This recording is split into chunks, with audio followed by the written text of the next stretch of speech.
Rav Ben Shushan, qui va nous donner cours, comme à notre habitude, sur Moussar Avicha et Chavod Arav. Vous pouvez y aller. Bonsoir.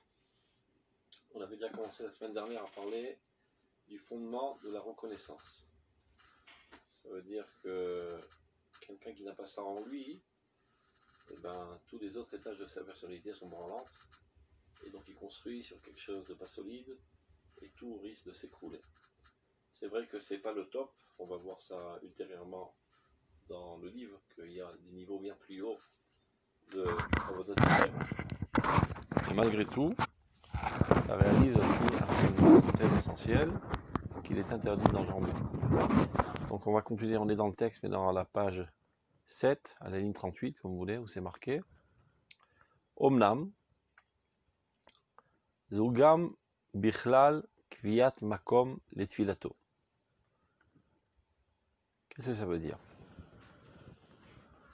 Ça veut dire la lecture la plus première de cette halakha, Makom Kviat Makom Letfilato, c'est qu'il faut se fixer un endroit spécial pour prier. Et pendant la prière, c'est pas le moment de faire des promenades. Il y a des gens qui sont un petit peu impatients et qui ont, en d'autres termes, ils en aura le bol de prier. Donc ils font les 100 pas dans la synagogue, ils vont de long en large. Ça les ennuie. La prière est quelque chose de très sérieux. Donc cela nécessite aussi d'être fixe du point de vue géographique. Quelque chose qui est important à tes yeux de manière générale. Tu te concentres et tu ne bouges pas parce que c'est quelque chose qui demande de l'attention. Donc ça, c'est la lecture la plus première, comme on dit.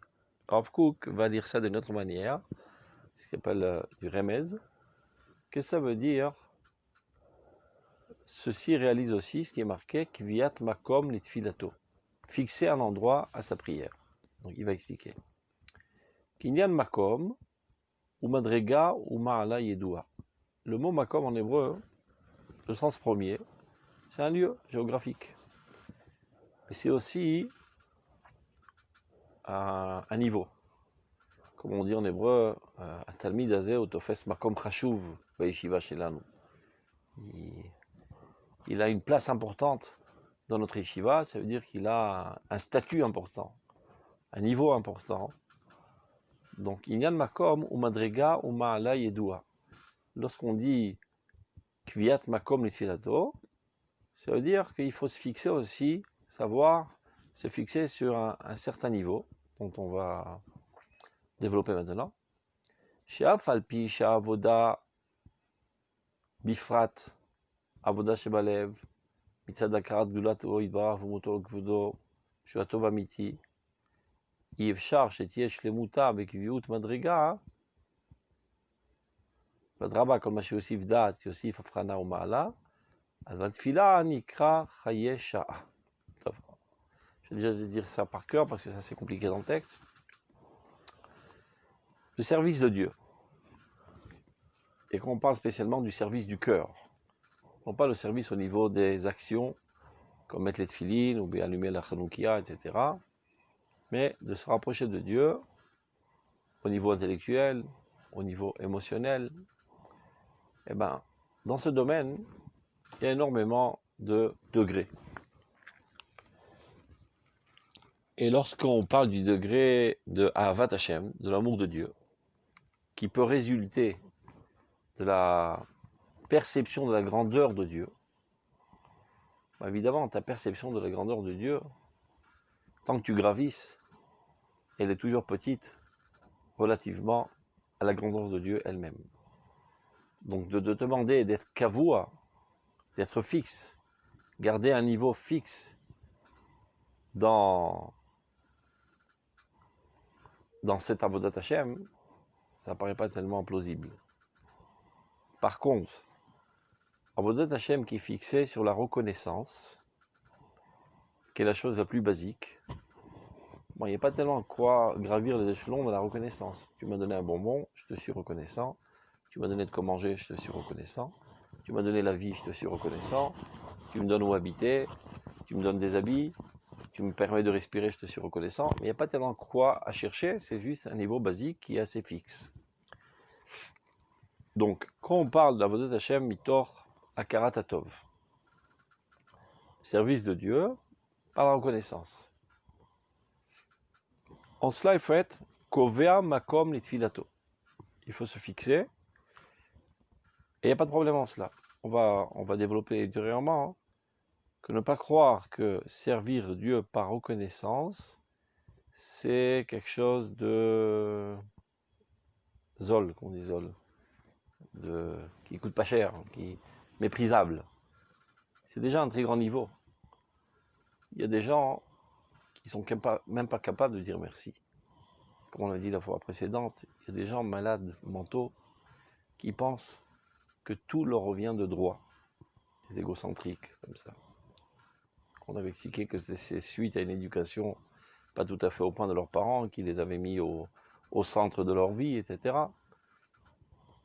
D'être capable de dire merci et de prendre conscience que ce que tu reçois, ça ne va pas de soi, c'est déjà une certaine élévation. Vous n'avez qu'à voir, très souvent les gens, quand il leur arrive des pépins, alors ils commencent à râler et pleurer. Après ils disent pourquoi le bon Dieu me fait ceci, que je lui ai fait de mal, etc., etc. Et s'ils ont un petit peu plus de cervelle, ils commencent à prier pour que Dieu leur épargne toutes ces souffrances. Mais dans le quotidien, le jour, le fait qu'il ait un toit ou s'abriter pour se protéger du soleil et de la pluie, qu'il ait des habits, qu'il ait de quoi manger, qu'ils soient en bonne santé, ça c'est tout à fait naturel. Ils ne pensent même pas une seconde à remercier Dieu.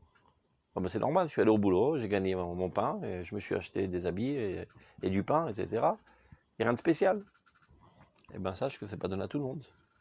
Il y a peut-être quelques centaines de millions dans le monde, si ce n'est plus, qui n'ont pas de quoi manger tous les jours. Il y a quelques dizaines de milliers d'enfants qui meurent de faim tous les jours, sachez-le. Il y a peut-être presque 1 milliard de personnes qui n'ont pas d'eau potable. Et ça te paraît tout à fait évident, tu vas au robinet, tu prends un verre d'eau et tu bois. Ben, je sais pas, en Inde par exemple, il n'y a pas de l'eau potable. Il y a des fleuves dans lesquels on jette la poubelle, on jette des cadavres, et c'est ça qui boit. Tu prends un verre d'eau, tu ramasses, un petit doigt d'un petit enfant qui est en train d'avaler, parce qu'il s'est décomposé dans l'eau. Et des épidémies qui se propagent à tuer tout le monde. Le niveau sanitaire catastrophique. Et là, ça te paraît tout à fait naturel que, au Hachem, tu as de l'eau potable, tu es en sécurité, etc. Et tu as la coupe pétrolière à 100 mètres de ta maison, avec tous les petits pépins, les petits bobos que tu as. Et jamais tu penses à dire, oh mon Dieu, merci. Et pour aller si loin, que toutes les secondes tu respires, il y a plein de gens qui ne peuvent pas respirer. On se trouve en plein dans le corona, et ben, ils meurent de ça, de ne pouvoir respirer. Kol haneshama tehalelia, dit Razal, que toute âme remercie le Dieu. Al kol neshima ou neshima, à toute respiration, tu dois remercier Dieu. Donc d'avoir déjà ce niveau de prise de conscience que ce qui m'arrive comme bien actuellement, il n'est pas évident que je le mérite et que je dois dire merci, c'est déjà un niveau assez considérable. C'est clair? Et en cela, il faut se fixer. Ne pas perdre au moins cette base. Se mettre bien des vis et des écrous pour ne pas tomber de ce niveau et être en pleine conscience constante de remercier Dieu de tout ce que j'ai. Je suis marié? Eh bien, pas tout le monde est marié. Il y a des gens qui n'ont pas réussi à se marier. Ça paraît évident, voilà, j'ai une femme qui est gentille, qui ne me casse pas la tête, et je ne lui casse pas la tête. Et on a des enfants en plus. Il y a des gens qui se sont mariés qui n'ont pas eu d'enfants. Etc., etc. Seulement quand le manque apparaît, tu commences à te rendre compte combien qu'il était important, ce bien que tu avais en toi. Donc c'est vrai qu'on va étudier ultérieurement des niveaux bien plus hauts d'Avodat Hashem. Mais ce niveau d'Avodat Hashem, de remercier Dieu, c'est pas l'olishma, c'est gam lishma. Et ça s'appelle Ahavat Hashem. Ça s'appelle l'amour de Dieu. Donc fixe-toi bien dans ce niveau. Kovea makom le tfilato. Maintenant on va expliquer pourquoi c'est pas dafka tfilato velo torato. Chachamim, on dit qu'Over Makom les tfilato, à sa prière, et non pas à son étude. Il y a une différence. Et la prière, c'est pas seulement un lieu géographique, comme on dit, mais c'est un niveau de service divin. Sha'af al pi sha'avoda, bien que le service divin, bifrat avoda shebalev, et encore plus le service divin qui provient d'un élan de cœur, qui est fondé sur les émotions, sur les compréhensions intellectuelles, etc. Mitzad akarat gdulato itbarach, qui elle est fondée sur la connaissance de la grandeur de Dieu et son élévation, etc. Shehu atov amiti, yefshar shetiesh lemuta begviut madriga. Ça, évidemment, on ne peut pas se fixer à niveau puisqu'on a l'infini devant nous. Dieu est infini, donc la perception de sa grandeur est aussi infinie. Aujourd'hui, je comprends Dieu à un certain niveau. Demain, je me rendrai compte que ce que j'ai perçu hier, c'est un petit peu enfantin. Donc, Gadelu Lachem iti, Ulromama Shemo Yirdav. Nous sommes tout le temps en train de grandir Dieu. Mais Dieu est source de toute grandeur, il n'a pas besoin qu'on le grandisse. Évidemment que Dieu, lui, en tant que, du point de vue objectif, il est la source de toute grandeur. Mais ta perception subjective de Dieu, elle n'est jamais à la mesure de la grandeur de Dieu. Tu vois un exemple. Un petit enfant qui est en classe de cours préparatoire. Donc, il commence à apprendre que 2 et 2 font 4. Alors, il fait ses devoirs avec son papa. Et son papa l'explique, 2 et 2 font 4, 4 moins 2 font 2, et 2 fois 2 font 4. Qu'est-ce qu'il est intelligent, mon papa, alors? Il va frimer devant tous ses copains. Il est très fort, mon papa. Il sait faire 2 et 2 font 4. Il sait même faire 4 et 4 font 8. Il est époustouflé de la grandeur de son papa. L'année prochaine, il sera en classe de 10e, après classe de 9e, classe de 8e. Et son papa comprendra aussi les études qu'il est en train d'étudier à l'école. Et chaque année qu'il grandit, il voit que son papa, ça aussi, il sait. Après, il sait faire aussi des équations avec 4 inconnus et des trucs en exponentiel. Et bien, tout ça, il ne savait pas quand il était en classe de maternelle. Il n'a jamais changé, son papa. C'est lui qui a changé, qui a grandi. Et plus il grandit, plus il décèle la sagesse de son papa. Donc ça, il s'agit d'un petit papa qui pèse 70 kilos. On parle de notre papa qui est aux cieux, qui est infini, qui a tous les atouts, toutes les sagesses, etc., qui est la source de toute bonté. Donc qu'on puisse rêver de percevoir sa grandeur, on est loin des milliards d'années-lumière de sa véritable grandeur. Donc il y a une ascension constante de notre perception. Donc on cela, dans cette perspective d'Avodat Hashem, on ne peut pas te dire l'ikvoa makom et filato, reste fixe. Ceci, c'est un dynamisme constant. Badraba, et bien au contraire. Kol mashi yosif dat, plus tu rajoutes de la sagesse. Yosif afrana ou mala, tu rajoutes une distinction, une compréhension davantage de la grandeur de Dieu. Aval tefila nikret chaye sha'a. Par contre, la tefila, elle s'appelle chaye sha'a. C'est fondé sur une Gemara dans laquelle il est dit ils étaient en train d'étudier la Torah, je ne me rappelle pas des noms, peu importe. Et à un certain moment, l'élève montre des signes d'impatience à son rabbin pour lui montrer l'heure, c'est l'heure de faire mincha. Alors il le gronde. Ma osvim, chaye, olam, bijul reisha. Tu veux laisser tomber la vie éternelle pour la vie provisoire, la vie temporelle. Top, il dit top. Chaque chose en son temps. Et peu importe. Tout là, on a compris qu'il y a 2 aspects dans votre Hashem. L'étude de la Torah et la Tfila. La Torah, elle nous enseigne les grands idéaux de Dieu éternel. Alors que la Tfila, c'est savoir comment traduire ces grands idéaux au niveau de notre perception subjective et de les vivre dans le quotidien. C'est-à-dire de faire pénétrer les idéaux éternels dans notre quotidien pour améliorer notre quotidien et pour en fin de compte progresser dans notre quotidien afin que ces idéaux éternels se concrétisent. Et quoi qu'il en soit, donc la Torah relate les idéaux éternels, alors que la tfila, elle a trait à mon niveau actuel, ce que je suis en train de vivre maintenant, dans mon quotidien, et qui a aussi attrait à mes besoins, au mon Dieu, demande comment manger, demande de la sagesse, etc., etc. Sauve-moi de toutes mes souffrances dans la prière. C'est vrai que c'est un service divin, mais ça a aussi attrait aux besoins de l'homme, aux besoins du peuple d'Israël actuel. Ça veut dire si par exemple Jérusalem est reconstruite, eh ben, on ne dira pas dans la prière Baruch Hashem Boné Binen Yerushalayim.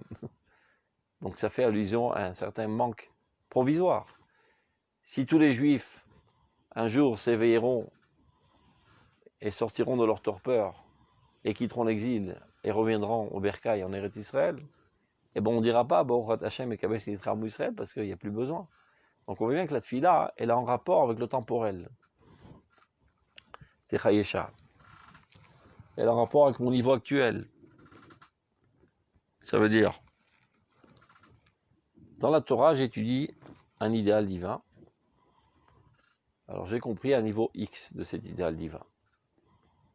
Mais il n'est pour l'instant que intellectuel. Il est emmagasiné dans ma mémoire. Mais je ne le vis pas encore intensément. Vient la prière pour faire pénétrer cet idéal au niveau de mes émotions, au niveau de mon vécu, qui est en relation avec ma situation actuelle. Et donc ce X, maintenant, je commence à le vivre. Une fois que ce niveau X est vécu dans ma personnalité, ceci réalise un fondement solide sur lequel je peux construire un nouvel étage qui est X plus 1, que j'étudierai demain dans le Beth Midrash. Et donc c'est un cercle infini qui continue tout le temps. Je comprends X, j'intériorise X, et ceci me permet de comprendre X plus 1. J'ai compris X plus 1 dans la prière, dans la Torah, j'intériorise X plus 1 dans la prière. Je vis le X plus 1 de manière naturelle, pas de manière artificielle, c'est mon niveau naturel. Je suis apte à comprendre X plus 2. C'est comme ça que je m'élève dans la compréhension des idéaux divins éternels et que je les fais pénétrer dans mon quotidien à mon niveau subjectif. Donc la tfila, c'est chayesha'a. Elle est à mon niveau quotidien. Et tachlita gamken, la tzet yede chovat avoda mitzad akarat atova. Dans la prière, c'est assez fondé, disons, sur la reconnaissance.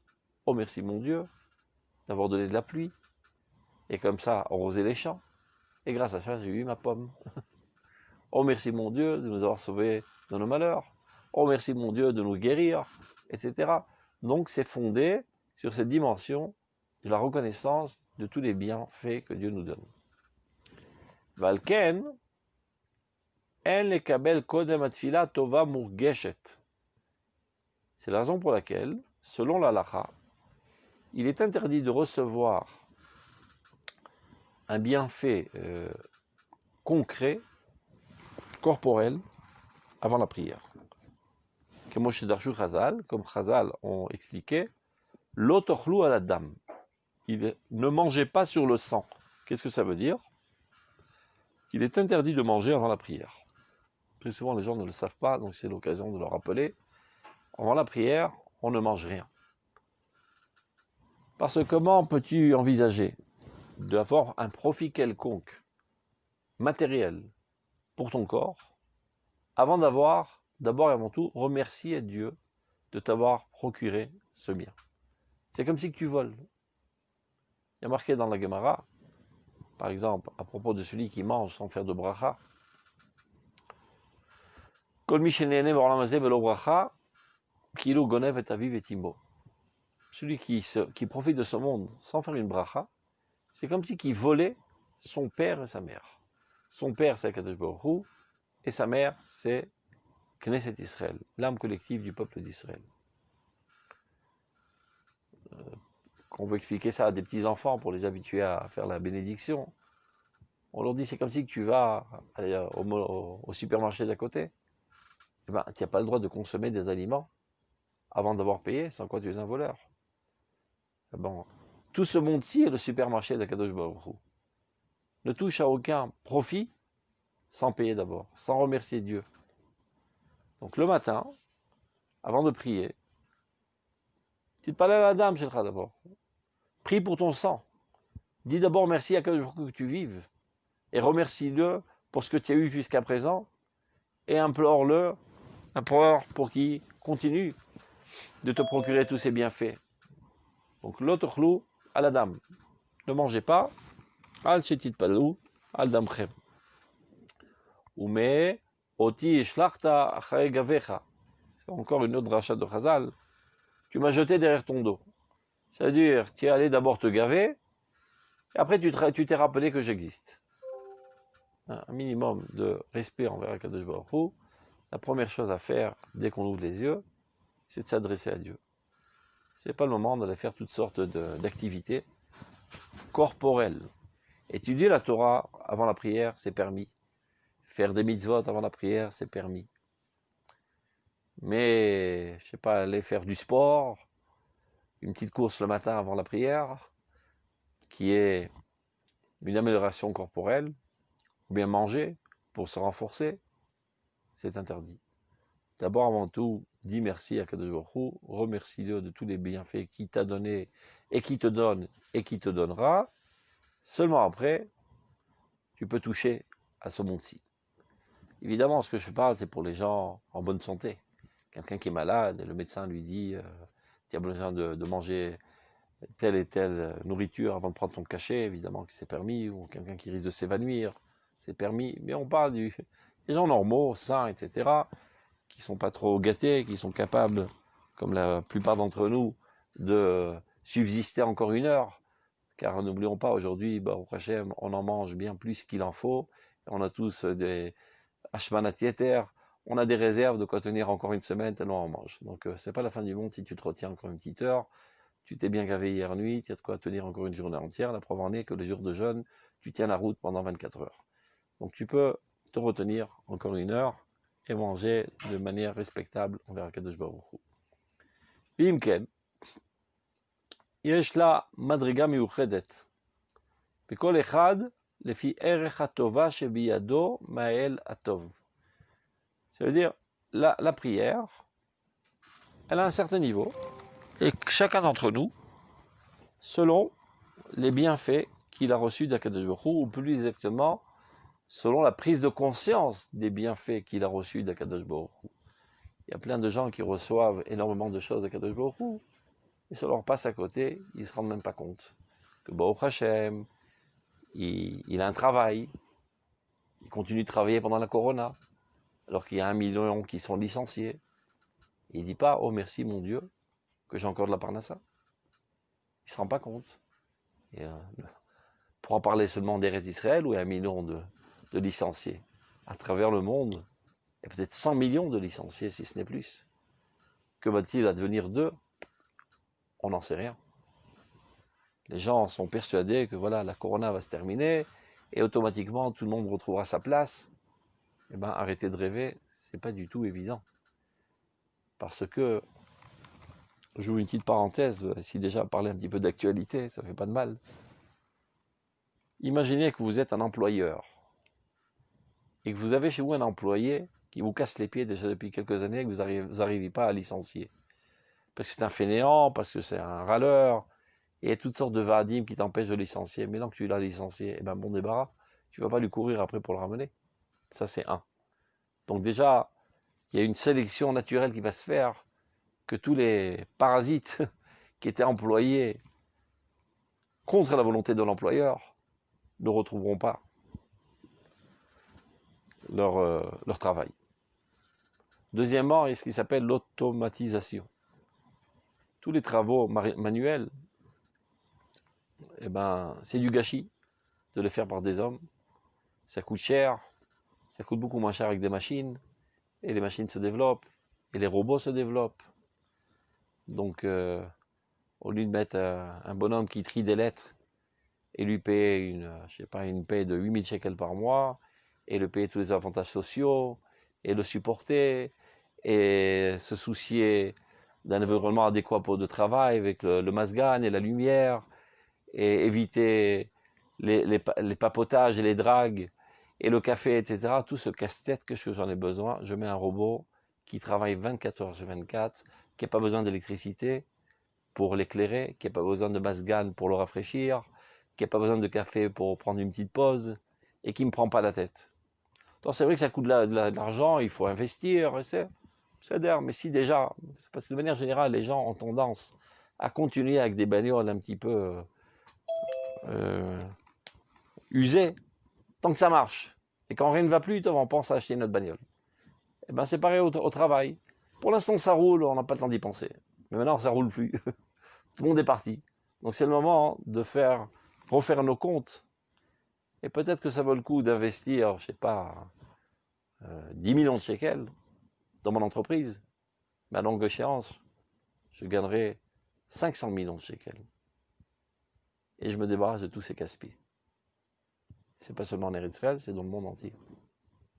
Automatisation.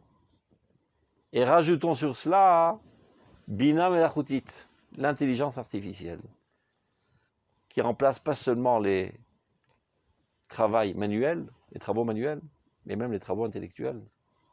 Aujourd'hui, l'intelligence artificielle, c'est donner des diagnostics bien mieux que des médecins. Le plus grand médecin oncologue aujourd'hui, c'est l'intelligence artificielle. Elle apprend à réfléchir de la même manière que l'homme. Donc même ceux qui ont des travaux intellectuels, qui ne sont pas assurés qu'eux, ils n'auront pas de problème. Petit à petit, il y a une évolution qui est en train de se faire. Et ça, c'est un problème mondial auquel il faut se préparer. Parce qu'on va se retrouver avec des centaines de millions de personnes licenciées qui n'auront pas de parnassa. Et quelqu'un qui a faim, il risque de devenir cruel. Saboter, saccager, tuer, violer, piller, etc. Donc les gouvernements du monde doivent se préparer à cela. D'un côté, il faut leur donner des ishtalmouyot, c'est-à-dire toutes sortes de séminaires pour s'améliorer dans leur profession et apprendre des professions plus hautes que ce qu'ils avaient jusqu'à présent. Mais entre-temps, jusqu'à qu'ils sachent le faire, il faut les nourrir. Et si on ne le fait pas, les riches aussi ne vivront pas parce qu'ils vont tout piller et tout saccager. Je ne veux pas être pessimiste, mais c'est une analyse très très simple pour ceux qui ont les yeux en face des trous. Donc il y a plusieurs possibilités, ou que les États eux-mêmes font ce qui s'appelle du Mas Achnasa Shlili, des impôts négatifs, c'est-à-dire lui de recevoir des impôts, il donne des impôts aux gens qui ne travaillent pas, mais ça peut développer l'oisiveté. Donc à mon humble avis, ce qu'il y a de mieux à faire, c'est de faire ce qui s'appelle Chessi Misra, travail à mi-temps. Et tout le monde en sortira gagnant. Parce qu'un employeur, quand il emploie quelqu'un à 8 heures, il n'est pas effectif pendant 8 heures, il se fatigue et il commence à glander. Alors que 4 heures, il est super effectif.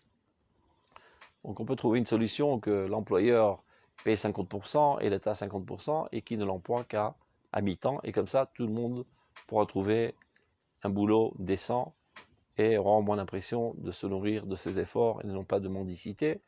Et il aura plus de temps pour ce qui s'appelle Echut HaChaim, avec sa femme, avec ses enfants, etc. etc. Tout ça sont des pensées que je jette en l'air en espérant que ça tombe dans des bonnes oreilles pour éviter la catastrophe le lendemain de la corona. Qu'on ne sait jamais quand elle aura lieu parce qu'on est très content que le vaccin est arrivé en espérant qu'il marche. Et j'appelle tout le monde à se vacciner évidemment, mais on ne sait jamais ce qui va sortir de tout cela. Et avec les mutations du corona, il se peut qu'on devra améliorer le vaccin, changer le vaccin, etc. Donc d'être trop optimiste et de penser que d'ici un mois tout va se remettre en ordre, c'est pas tout à fait réaliste. Il se peut que cela puisse durer encore des mois, si c'est encore des années. Et là,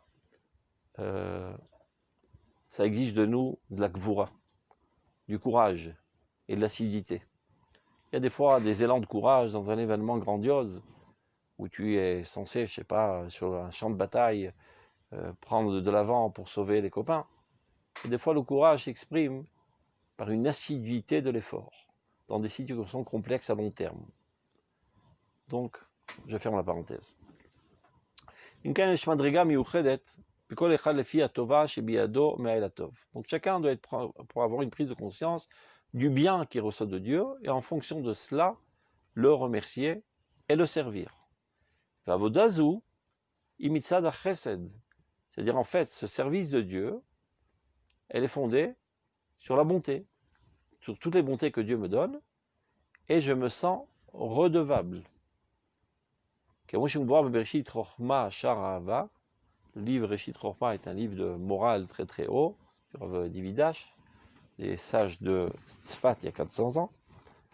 Et il explique Alken, Elohe Avraham Be'ezro. Celui qui sert Dieu de cette manière, par sensation de reconnaissance, par devoir de reconnaissance envers Dieu, alors il est dit à son propos, Elohe Avraham Be'ezro. Le Dieu d'Avraham vient à son aide. Et bien pourquoi Dafka le Dieu d'Avraham? Parce qu'Avraham, c'est la mida du chesed. C'est quelqu'un qui déborde de bonté, de générosité. Yitzhak, c'est le din, etc. Mais Avraham, c'est le chesed. On voit bien, Avraham est amoureux de tout. Il vient au sauvetage des gens de Sodome et Gomorrha, alors que c'était des salauds et des crapules, mais quand même, ce sont des créatures de Dieu. Donc il œuvre pour les sauver. Il vient au sauvetage de son neveu, Lot, qui a été emprisonné, bien que ce n'était pas un grand sadique, ce Lot. Et peu importe, une âme en peine, on va le sauver. Avraham Avinu, qui invite dans sa tente des gens à manger gratuitement, même quand il est malade, même quand il a fait le Brit Mila, c'est quelqu'un qui déborde de chesed. Donc celui qui sert Dieu fondé sur ce chesed, c'est-à-dire qu'il y a une prise de conscience de tout le chesed que Dieu lui fait, le Dieu d'Avraham viendra l'aider. C'est-à-dire ce dévoilement de Dieu qui apparaît sous forme de chesed viendra à son aide. Vezou sheomrim alav i anav i chassid. Et celui qui sert Dieu de cette manière, on dit à son propos, tout ça, ce sont les dires dans le livre de Bereshit Chochma, oh quel modeste, oh quel chassid. Chassid, évidemment, c'est se fonder sur le chesed. Modeste, on ne comprend pas tellement, et bon, on va expliquer. Pourquoi modeste? Parce qu'il y a des gens qui pourraient dire, servir Dieu par reconnaissance, c'est trop petit pour moi. C'est pas de ma classe. Moi, je veux servir Dieu de manière totalement désintéressée. Je sers Dieu par les hautes sphères de la spiritualité. Mais pour qui tu te prends? Tu es un orgueilleux puant. De connaître ta place et d'être capable de servir Dieu à ce niveau, cela nécessite une modestie. De savoir que ce niveau, il n'est pas bien plus haut que moi, que j'arrête de rêver. Il n'y a qu'à voir que même dans les relations interpersonnelles, pas toujours je dis merci aux gens quand ils me procurent du bien. Donc là, envers Dieu, être à ce niveau, c'est déjà une élévation et un effort. Donc ça demande une certaine modestie de me remettre en place, la date et mes commis, qui viat makom les filato, de connaître ma véritable place. C'est vrai qu'il y a des niveaux plus élevés et que Bezrat Hashem j'y arriverai un jour. Mais déjà être assis solidement à ce niveau, de servir Dieu par reconnaissance, c'est déjà quelque chose de très louable. Et donc ceci nécessite un petit peu de modestie pour me remettre à niveau. Et ne pas croire que j'appartiens aux hautes sphères de la spiritualité, aux hautes sphères du service divin, comme les plus grands saints d'Israël. Mon niveau, il est déjà pas trop mal de Akaratatov. Vezou sheomrim alav, i anav, i chassid. Shelo nomar, shemalat hachasidut hi dafka bavodat ahava yoter rama. C'est-à-dire, ils sont venus nous dire que celui-ci aussi est considéré comme un chassid. Pas celui-ci seulement, mais celui-ci aussi. On aurait pu dire que seulement celui qui sert Dieu par la compréhension de la grandeur de Dieu est de manière totalement désintéressée et considéré comme un chassid. Mais celui qui sert Dieu donnant, il n'est pas chassid. C'est un commerçant. Eh bien non, dit Srazal, il est chassid. La preuve en est, il y a des gens qui ne sont même pas à ce niveau, parce qu'ils pensent que tout leur revient de droit. Et lui, au moins, il sait réfléchir, analyser les choses, et savoir que rien ne le revient de droit, que chaque sou qu'il a dans la poche, ça vient de Dieu, que sa poche lui-même, de son pantalon, elle vient de Dieu, que son corps vient de Dieu, que sa respiration vient de Dieu. c'est déjà une prise de conscience pas tellement évidente, qui demande déjà une attention spécifique, une élévation. Donc c'est déjà un certain niveau de chassidout. Chez l'onomar, chez Ma'alat HaChassidut, Yidavka bavodat ahava yoter rama. Chez Mitzad HaChochma shemekir bigdulat Hashem. Nimshach achav kebarzel achare even hashoevet. On aurait pu penser que seulement celui qui atteint les hautes sphères de la sagesse et qui comprend la grandeur de Dieu et qui est donc y attiré comme un élément vers cet objet divin, seulement lui est un chassid. Et ceci est exclusif et tout ce qui est en dessous de cela n'est pas considéré comme de la chassidoute. C'est ce qu'on aurait pu penser. Viennent chachamim et te disent, eh ben non, sache que ton petit niveau que tu considères comme petit, eh ben il n'est pas tellement petit. Sois fier de ton niveau, d'avoir une reconnaissance. Oui, parfois, malheureusement, des enfants, envers leurs parents, ne sont pas reconnaissants. Pas envers Dieu qui a donné la vie, qui t'entretient constamment. Chose la plus élémentaire. Que ta maman t'a supporté dans son ventre pendant 9 mois, et qu'elle a passé des nuits blanches à cause de toi, et après tu lui as cassé les pieds pendant 20 ans quand tu étais à l'école, tu devais aller rencontrer tous les profs pour les calmer, etc. Et après tu oses être insolent, ne pas être redevable. Eh bien, il y a pas mal de gens qui vivent de cette manière. Et que toi, tu es ça en toi envers ton père, envers ta mère, et à plus forte raison envers Dieu, eh bien, sache que c'est un niveau pas donné à tout le monde. C'est de la chassidoute. Comme dans la Gemara, par exemple, il y a marqué, celui qui donne la tzedaka, et qui dit, je donne la tzedaka pour que mon fils guérisse. Dit la Gemara, arezet tzadik amour. C'est un tzadik amour. On ne voit pas tellement qu'est-ce qu'il y a de chassid, hein, c'est du donnant-donnant. Voilà, je te donne la tzedaka et tu guéris mon fils. Au moins, il sait reconnaître quelle est la source de la guérison. Il sait à qui s'adresser. Il y a des gens qui pensent, oh, il y a un problème, ben, il faut le résolver, etc. Mais ils ne rentrent jamais Dieu dans leur monde intérieur. Alors, un problème, il y a la corona qui nous casse les pieds devant, déjà depuis 1 an. Il faut trouver d'urgence un vaccin et après on s'en débarrassera. Ouais, mais n'oublie pas qui te l'a envoyé, cette corona. C'est Akadosh Baruch Hu qui a envoyé la corona. C'est aussi Akadosh Baruch Hu qui envoie le vaccin. Donc dès qu'il te l'envoie, dis-lui merci. Et ne lui flanche pas la porte à la figure de dire « Ah non, c'est toute une histoire d'arnaque et de la conspiration, etc. etc. » C'est comme l'histoire. Il y avait une ville où des savants ont dit « Sachez que bientôt il va y avoir un ouragan, on va tous être noyés. Alors évacuez le terrain. » Alors les gens normaux ont commencé à prendre leur voiture, ils sont partis, et d'autres qui ont un petit peu traîné, on leur envoyé des autobus, ils sont partis, et d'autres on les a poussés en dernière seconde, et il y a un autre qui s'entête. Il a sa petite baraque près de la mer, il dit « Non, moi je crois en Dieu. » Mais monsieur, vous pouvez croire en Dieu, mais il y a l'ouragan qui arrive dans 2 heures. Non, moi je crois en Dieu. Top. Donc on essaie de le sauver, il ne veut pas, il reste dans sa petite baraque en bois.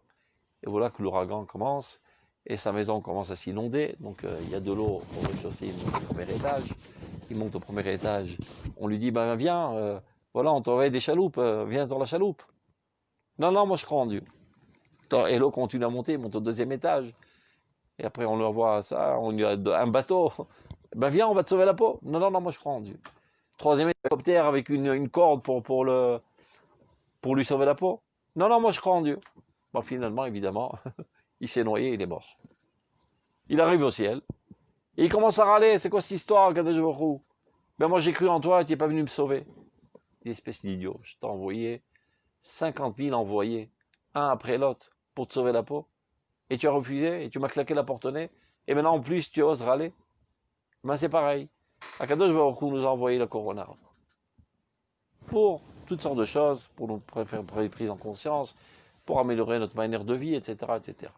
Et maintenant, Atachonen Adam Da'at, Dieu qui donne la sagesse à ses humains, a fait en sorte que des savants, de manière miraculeuse, ont trouvé si rapidement un vaccin, et il nous l'envoie. Et il y a des idiots qui disent non, non, moi je crois en Dieu. Je ne crois pas à la science. Eh bien, s'ils meurent par leur idiotie, et en plus, ils risquent de faire mourir d'autres par leur crétinerie, qui mourront avec eux. Après, quand ils arriveront au tribunal céleste, ils diront à Dieu, eh ben quoi alors, je t'ai cru et toi tu m'as pas sauvé la peau. Espèce d'idiot, je t'ai envoyé des savants qui t'ont envoyé des vaccins, tu n'as pas voulu le prendre, eh ben va à l'enfer. Donc non seulement tu es mort Borlamazé, tu es mort aussi Borlamaba pour t'être suicidé et pour avoir assassiné d'autres personnes. Donc, reconnaître les bontés de Dieu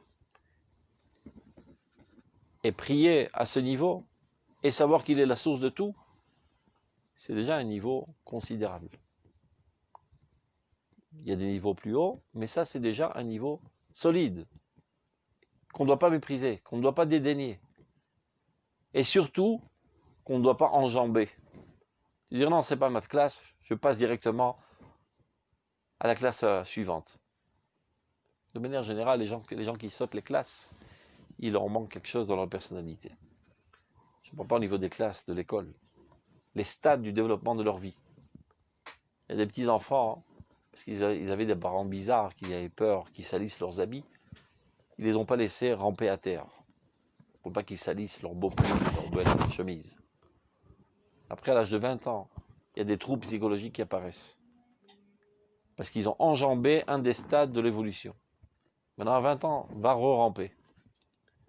De même, lorsqu'on gravit les échelons d'Avodat Hashem, il est interdit d'enjamber les stades.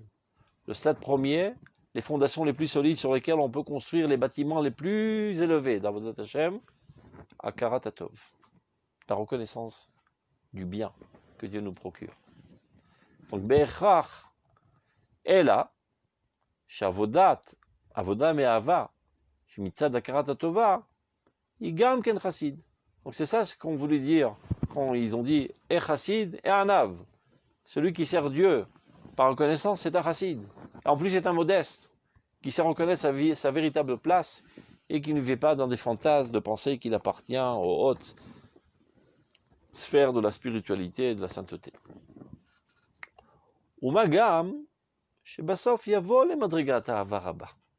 D'autant plus que Dafka, grâce au fait qui se consolide dans ce niveau de reconnaissance de Dieu, c'est ça ce qui lui permettra d'arriver finalement à Avat Hashem Rabba, la plus grande, fondée sur la compréhension de la grandeur de Dieu. Shena le Fiatovot, qui elle ne dépend pas des bienfaits qu'on a reçus de lui, mais tout simplement par amour, par identité, par idéalisme. Qui en yoter tov mediat shmo gadol, évidemment, rien n'est plus grand que la connaissance de Dieu, ou matov narochlo, et c'est quelque chose d'incommensurable. V'hu yanav, shelo yitgaal omar shezot hamala pruta mimenu. C'est-à-dire, comment qu'il aura le mérite d'arriver aux hautes sphères? C'est d'Afka par cette modestie de savoir garder sa place sur le fondement de la reconnaissance. Il a cette modestie, sur elle on peut construire les autres niveaux. Kadam tzarich yedat tamid, ki im kol gdulato, lo yitzdak lifnei bor'o. Ça veut dire, avec toute ta grandeur, ou plus exactement, avec tout ce que tu t'estimes comme grand, aux yeux de Dieu, eh ben, tu n'es jamais tout à fait au point. Comme dit le Passouk, Ki bekdoshav lo ya'amin. Même les plus grands saints, ben, Dieu, il sait très bien ce qu'ils valent. Les plus grands saints aussi, ils ont leurs problèmes. Comme il est dit, En tzadik bar et asher ya'aseto velo yecheta, ça n'existe pas un tzadik qui ne fait que le bien, qui ne faute jamais. Donc ne te considère pas en-dessus de ta valeur et n'essaie pas de présenter une belle face de ta personnalité. Dieu qui sonde les cœurs, c'est exactement ce que tu vaux. Alken. C'est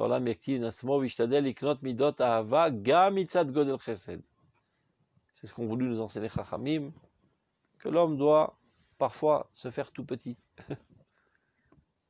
Et déjà acquérir l'amour de Dieu, le travail de Dieu, le service de Dieu fondé sur l'amour de Dieu, mais qui est basé sur le chesed que Dieu nous donne. Et ceci est quelque chose d'accessible, parce que les hautes sphères de la spiritualité, c'est assez trouble. Pas toujours tu perçois véritablement, tu penses percevoir. Mais tu as reçu une pomme, tu as reçu un vêtement, tu as reçu du chauffage, tu as reçu de l'eau. C'est quelque chose, tu ne peux pas t'en tromper. Et c'est quelque chose de perceptible. Et de remercier Dieu pour ceci, c'est clair et net. Ou misham la alot legdolot nefesh bemidatav. Et à partir de cela, sur ces niveaux, tu peux grimper au niveau de Avaraba, l'amour grandiose de Dieu. L'amour qui est fondé sur la grandeur. Mitzadakarat Romemuto, fondé sur la connaissance de l'élévation divine, ou basé Yeshafel Benav. Et comme ça, quand tu as une évaluation en juste mesure, tu t'enorgueillis pas. Bistachol ayen tamid, shekol ma sheu shelo veu batzmo elam ki im shefa achetzet shalael atov baruch hu. C'est une prise de conscience constante, parce que ce n'est pas du tout évident. À chaque instant, tu dois penser cela. Que tout ce qui est à toi, tout est bien, tout ce que tu as acquis, mais rien ne t'appartient. En un clin d'œil, Dieu peut tout reprendre. Pas seulement tes biens, ton corps lui-même n'est pas à toi, appartient à Kadosh Baruch Hu. Ton âme n'est pas à toi, ta vie ne t'appartient pas. C'est la raison pour laquelle il est interdit de se suicider. Parce que ce n'est pas ta vie. Quand tu te suicides, tu es un criminel.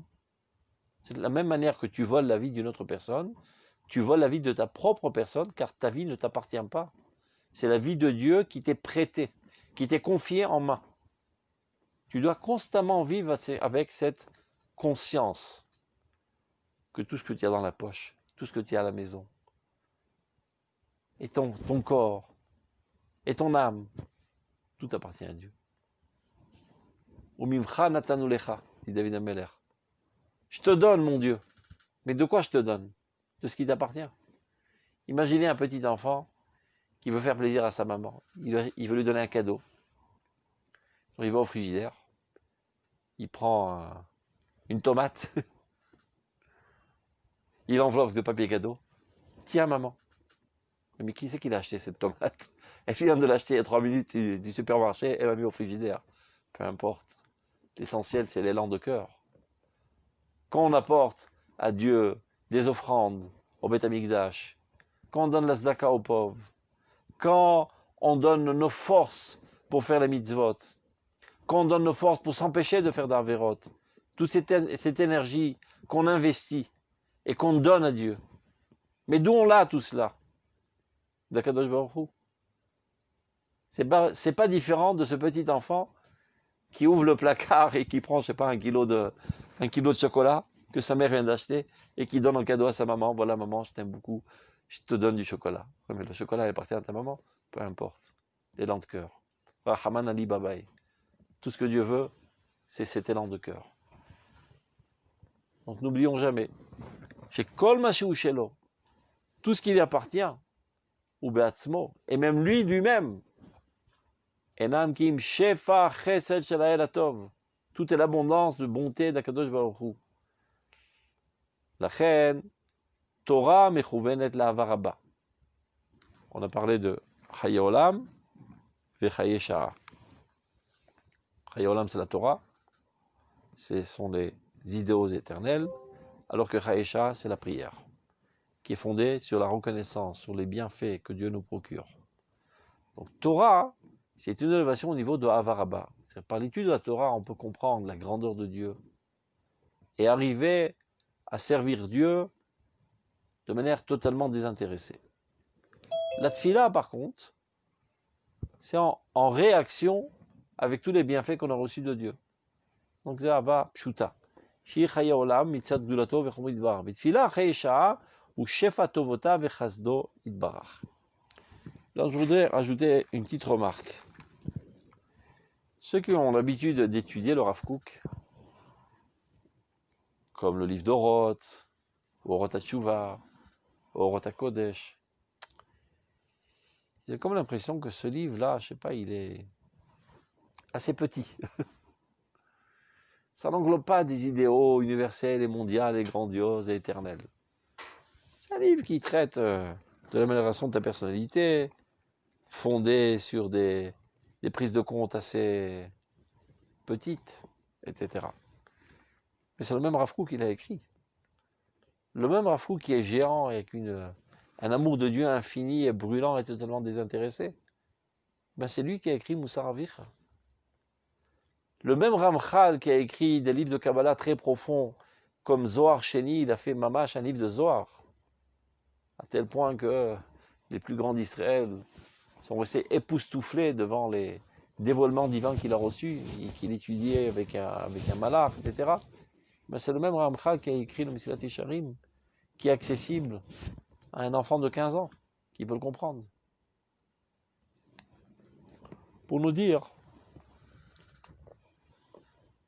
que ces hautes sphères, on y parvient qu'en passant par ces étapes intermédiaires.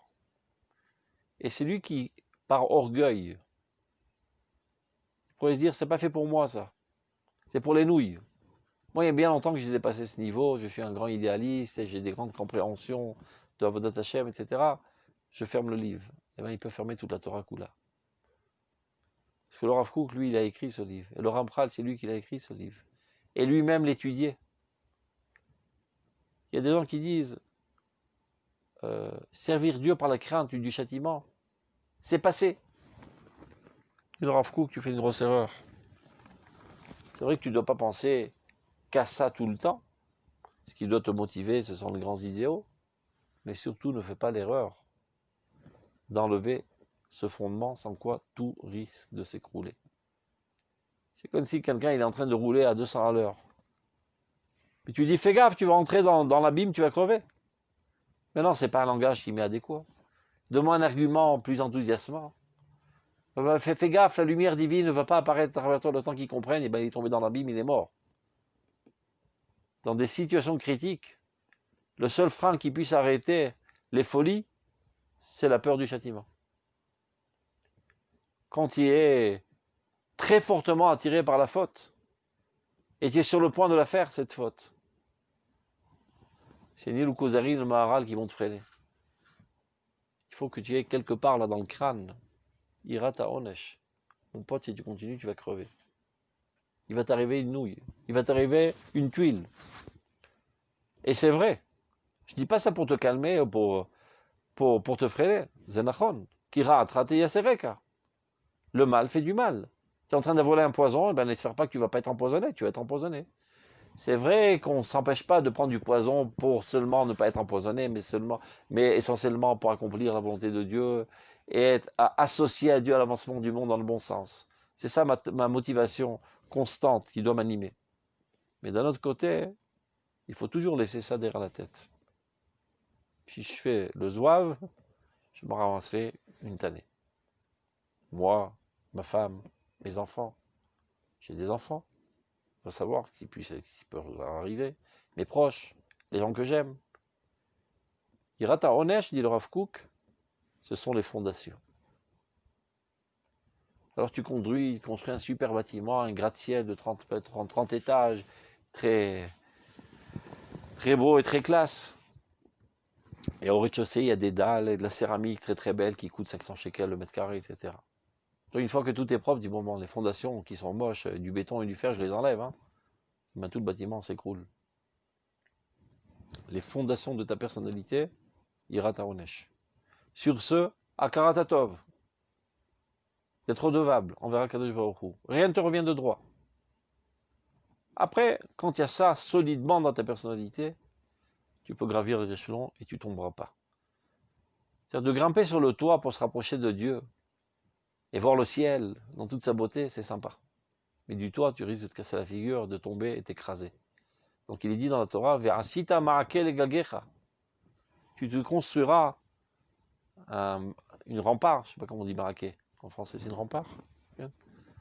Des barreaux pour ne pas tomber. Ben, les barreaux pour ne pas tomber dans ton élévation spirituelle, Irata Onesh, Akaratatov, sans quoi tu risques de partir à la dérive totalement. avec toutes sortes de considérations mystiques et pseudo-mystiques, de dire que c'est vrai qu'il y a du mal, mais dans chaque mal, il y a une partielle de bien, etc. Tu rentres finalement dans des considérations mystiques et tu en arrives à des conclusions totalement idiotes. C'est-à-dire, c'est vrai que c'est pas bien de donner le gushkatif à nos ennemis, mais rien n'est fait dans ce monde sans aucune intention divine. Alors peut-être que par cela sortira quelque chose de positif. Et alors si c'est comme ça, peut-être qu'il ne faut pas tellement s'efforcer. Laissons Dieu faire. Arrête tes idioties. Toutes ces considérations pseudo-mystiques mettées de côté. Il faut garder Eretz Israël de toutes tes forces. Ouais, c'est vrai qu'il est interdit de pécher, mais finalement, tout est pris en compte et le péché va entraîner une réaction de teshuva encore plus grande. Alors péchons avec de tout cœur. Non, non, il est interdit de pécher. Et celui qui pêche, noten la rachara kirishatov, vegomesh le isha fesid kemifalo. Dieu punit les pécheurs, Dieu récompense les gens droits, etc. Ça, ce sont les fondations qu'il ne faut jamais perdre la boussole. Ça, c'est le maraquet. C'est les remparts. Quand ceci est solide dans ta personnalité, alors tu peux grimper les sphères les plus hautes. Mais les fondations que tu as reçues dans ton enfance te protégeront toute ta vie. Il y a des gens qui malheureusement n'ont pas réussi ça dans leur enfance, qui n'ont pas passé cet itinéraire, et qu'on a pris en route. Et parfois, sachant que leur parler de manière trop petite de Hiratonesh, etc., ça risque de les frustrer, alors directement on a parlé avec eux de grands idéaux, etc. Et ceci les a enthousiasmés, et c'est ce qui les a ramenés au judaïsme. Mais il manque le rez-de-chaussée dans leur personnalité. Et donc très souvent, ils ont des comportements aberrants. Ils sont capables de faire des discussions philosophiques très hautes et très spirituelles et faire des péchés gravissimes à côté de ça. Parce qu'ils n'ont pas de Hirat HaOnesh. Donc c'est vrai, dit le Rav Kook, Em rotzim likanes birushalem shel mala lifnei shenichnasim birushalem shel mata avanare lahem taderech. Cette génération, elle est spéciale. Elle veut rentrer dans Jérusalem la haute avant de rentrer dans Jérusalem la basse. Ben, on n'a pas le choix, on va lui montrer le chemin, comment arriver à Jérusalem la haute. Mais ça, ce n'est qu'un intermédiaire. Finalement, il faudra compléter les éléments essentiels de la personnalité et le ramener à Hirat HaOnesh, le ramener à une obéissance aveugle à la halakha, sans quoi tout ça ne tiendra pas la route. Il y a pas mal de courants religieux qui font cette erreur et on voit l'hécatombe. Parce qu'eux, ils se pensent être en delà de Hirat HaOnesh. C'est du passé, ça. Ça, c'est pour les ignares. Ça, c'est pour les gens qui sont dans l'obscurantisme. Nous sommes des idéalistes. Nous nous donnons corps et âme pour la terre d'Israël, pour la nation d'Israël, pour l'armée d'Israël, etc. On est bien en-delà de ces concepts. Et on voit leur jeunesse qui s'écrabouille totalement. Parce qu'ils ont eu honte de parler de Hirat HaOnesh. Ce n'est pas un message audible. Ce n'est pas un message audible quand il en parle 100% du temps. Mais quand il en parle 5% du temps, c'est à juste mesure. C'est exactement la quantité nécessaire pour pouvoir continuer de vivre normalement. Donc, ce livre, Moussar Avicha, qui paraît être pour l'instant assez basique, ben c'est le plus grand Mekoubal de la génération et des générations à venir qu'il a écrit. Le plus grand penseur, le plus grand philosophe qu'il a jamais eu dans l'histoire d'Israël qu'il a écrit. Qui sait parler de sujets très très profonds dans les Hirat HaKodesh, et c'est lui qui l'a écrit, et c'est lui qui le lit, et plus encore, lui aussi a ça dans sa personnalité, et c'est ce qui lui permet de se hisser aux cimes les plus hautes de la spiritualité. Tov, portez-vous bien, à la semaine prochaine, Kol Touf, Shalom Shalom.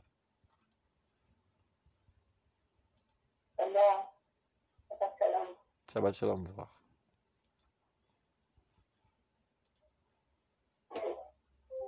Shabbat Shalom. Shabbat Shalom, Vrach, Kol Touf.